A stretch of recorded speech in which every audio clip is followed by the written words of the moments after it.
Hi guys! Welcome back! Ipiprito na natin yung minarinate natin na chicken.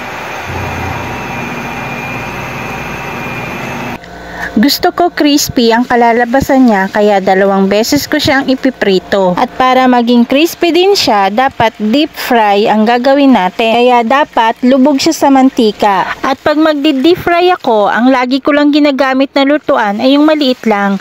Kasi syempre 'di ba, pagka malaki yung gagamitin mo, ang mangyayari ay marami masyadong mantika ang makukonsume mo kasi nga deep fry ang gagawin mo.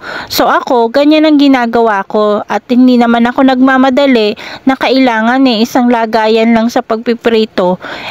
So, maliit ang lagi kong ginagamit. Para hindi masyadong madami, yung maitatabi kong mantika na gamit na. Tapos double fry pa ang gagawin ko, 'di ba? So, kung malaki yung gagamitin ko, masyadong madami yung matatabi kong mantika na nagamit na. Pwede ko pang gamitin 'yan sa susunod kong pagpiprito. Ganyan yung technique na ginagawa ko, guys.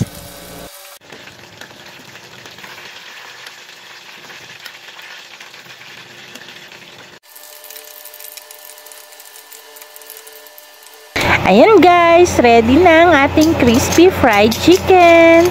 So, ano pang ginagawa nyo? Kain na tayo guys. Thank you for watching. See you on my next video. God bless everyone.